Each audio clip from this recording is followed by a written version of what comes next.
मित्रांनो, इयत्ता 6वी या जुन्या बालभारती पुस्तकामधील गावचा ओढा हा धडा आज आपण बघणार आहोत, ज्याचे लेखक आहे व्यंकटेश माडगुळकर. आपल्या गावच्या ओढ्याचे चित्रण त्यांनी किती आपुलकीने केले आहे ते पहा.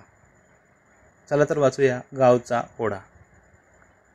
पावसाळा साधून गावी निघालो तेव्हा प्रवासातच अशी इच्छा झाली की गावचा ओढा आता भरून वाहत असेल. निर्मळ धारेत बसून आंघोळ करावी.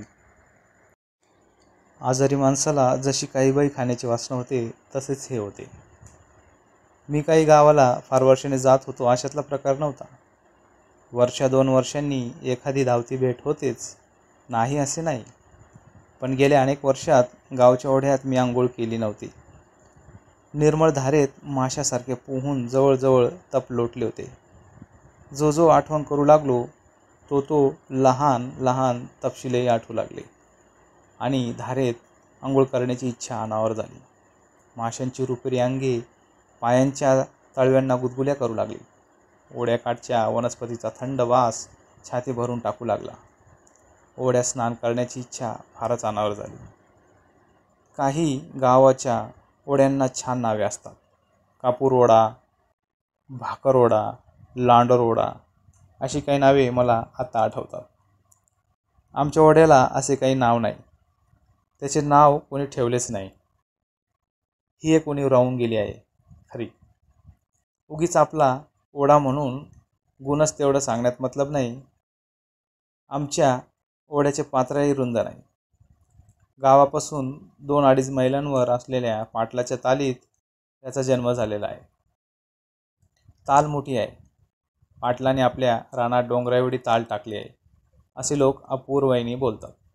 तालीतून जन्म घेणाऱ्या या ओढ्याला आजूबाजूच्या लहान कोहळ्या नाल्यांनी मोठेपणा दिला आहे.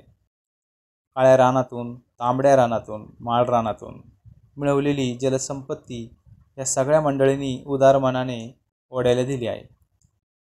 भाद्रपदाच्या महिन्यात दणक्या पाऊस झाला की पाटलांची ताल तुडुंब भरे आणि मातीत रंगून तांबडालाल झालेल्या पाण्याचा लोंढा वाळू झिरपत वाळूला पुढे लोटत धावू लागे. ओढ्यात आंघोळ करायची इच्छा मी पुरी तर करणार होतोच, पण गावालगतच्या पाण्यावठ्याऐवजी मी ऐन दुपारी पांढऱ्या खडकावर जाऊनही कपडे धुणार होतो. स्वतःचे कपडे स्वतःच्या हातांनी धुवूनही मला फार दिवस झाले होते. गावात पोचलो की पहिली आंघोळ पांढऱ्या खडकावर जाऊन करायची. हा बेतही मी मनाशी पक्का करून टाकला. स्वच्छ धारेतल्या थंड पाण्यात पडून कितीतरी वर्ष लोटली. आता गावी गेल्या गेल्या पहिली आंघोळ पांढऱ्या खडकाजवळच्या ओढ्यात करायची. अंगावरचे कपडे आपल्या हाताने पांढरे फेक धुवून उन्हात कडक वाळवायचे. ओल्या वाळूत लहान झरा काढून त्याचे पाणी ओंजळीने प्यायचे. उंबराची उंबरे खायची, पिंपळाची पिंपरे खायची, पिंपरणीच्या पानाची पिपाणी करून वाजवायची. शेवाळा खालचे मासे हाताच्या चंबूत धरता येतात का हे पाहायचे. गावात पोचलो आणि सकाळी उठले आईला म्हटले, मी आज आंघोळीला ओढ्याला जातो, पाणी नको तापूस. ओढ्यात आंघोळ करून फार दिवस झाले. आई म्हणाली, ओढ्याला पाणी नाही रे बाबा, विहिरीला जा पोहायला जायचं तर.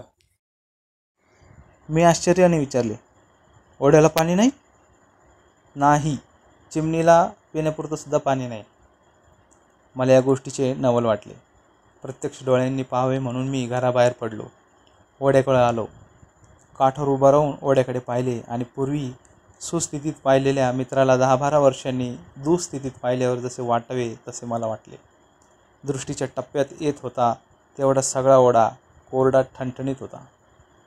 पलीकडे असलेल्या टाकाऊ रानातील माती वाहून येऊन बसली होती आणि ओढ्याचे पात्र अगदीच रोडवले होते. दोन्ही काठची निरगुडी तरवडाची, बाभळी करंजाची झाडे कुठच्या कुठे नाहीशी झाली होती. दोन्ही काठ रखरखीत दिसत होते. पाणवठ्यावरचा तो औदुंबर कुठे दिसत नव्हता. तो अश्वत्थ वृक्षसुद्धा आता अगदी रोडावला होता. काळी माती बसून कठीण झालेल्या ओढ्यातून चालत चालत मी पार पांढऱ्या खडकापर्यंत गेलो. पुन्हा परत येऊन खाली पार महारवाड्यापर्यंत गेलो आणि उदास मनाने माघारी येऊन ओढ्याऐवजी घरच्या आडावर आंघोळ केली. आई, खरंच की ग, ओढ्याला पाणी नाही. पाणी नाही ते नाही, काठावरची झाडेही नाही. बाबा रे, अलीकडे माणसं लबाड झालीत. देव धर्म कुळाचार पाळीनाशी झालीत. पाऊस गेला. पाऊस अजिबात गेला. पडतो, पण पूर्वीसारखा नाही. पण आई, झाडं ग कुठं गेली? तोडली लोकांनी. निरगुड्या बाबळी लोकांनी जळण्यासाठी तोडल्या. सरपणाची फार वानवा बघ आपल्या गावाला. कमरे एवढं झुडूप झालं की लोक आता त्यावर कुरडीचा घाव घालतात. माझ्या लहानपणी किती झाडं होती गावाला. आता काही राहिली नाही. उजाड झालं सगळं गाव. उंबरसुद्धा सरपणासाठी तोडला. उंबर फार जुना. व्यंकटेशा, तो वटला. वटल्यावर त्याला ठेवून काय करायचं? लोकांनी तोडून त्याचं सरपण केलं. पण आता पावसाळ्यात सुद्धा ओढ्याला पाणी येत नाही. येतं थोडं. लोंढा पुढे येतो आणि मग मागं कोरडं पडत जात येतं. ओढा आला म्हणून कोणी सांगावं आणि किती पाणी आलं म्हणून पाहायला जावं, तोवर पाणी आटून जातं. 4 दिवससुद्धा धार राहत नाही. माझे मन मोठे उदास झाले. कुणाचेही ऱ्हास पाहून मन उदास होतेच. त्यात माझ्या गावचा ओढा होता तो. आणि माझ्या किती रम्य स्मृती त्याच्या भोवती होत्या. त्याचे सगळे वैभव मी पाहिले होते. आणि त्याची विपन्न अवस्था पाहून माझे मन उदास झाले होते. मी जेव्हा आमच्या गावच्या प्राथमिक शाळेत शिकत होतो, तेव्हा ओढ्याचे आणि माझे किती हितगुज होते. बरोबरीच्या कुणाही मुलाशी भांडण झाले की संध्याकाळी याच ओढ्याच्या वाळूत उभं राहून मी माझ्या प्रतिस्पर्ध्याला द्वंद्वाचे आव्हान देत असे. या युद्धात कधी मी वाळू खात असे, तर कधी प्रतिस्पर्ध्याला वाळू चारत असे. कुस्तीतील डावपेच मी याच वाळूत शिकलो. आठवड्यातून एक दिवस जो खेळाचा तास असे, त्यात आम्हा मुलांचा घोळका घेऊन सोनार मास्तर याच वाळूत येत. याच ओढ्यातील शिरगोळे गोळा करून माझ्या आईला मी स्वतः बनवलेली रांगोळी देत असे. त्या पांढऱ्या शुभ्र रांगोळीनेच आई अंगणात गोपद्मी काढत असे.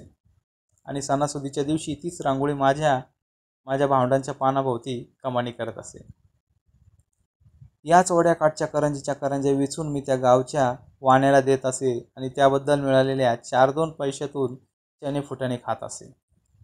आपल्या स्वतःच्या कमाईचे चणे फुटाणे भावंडांना देताना मला केवढा अभिमान वाटत असे. आणि याच ओढ्याच्या वाळूत माझ्या वडिलांचे दहन झाले होते. ती जागा दिसतात माझ्या मनात कशी कालवकालव होते. वाळूत पाय रुतवून मी अजूनही कसा स्तब्ध उभा राहतो. चिरावपंथी नसलेली जागा माझ्या मनात कसा कल्लोळ उत्पन्न करते.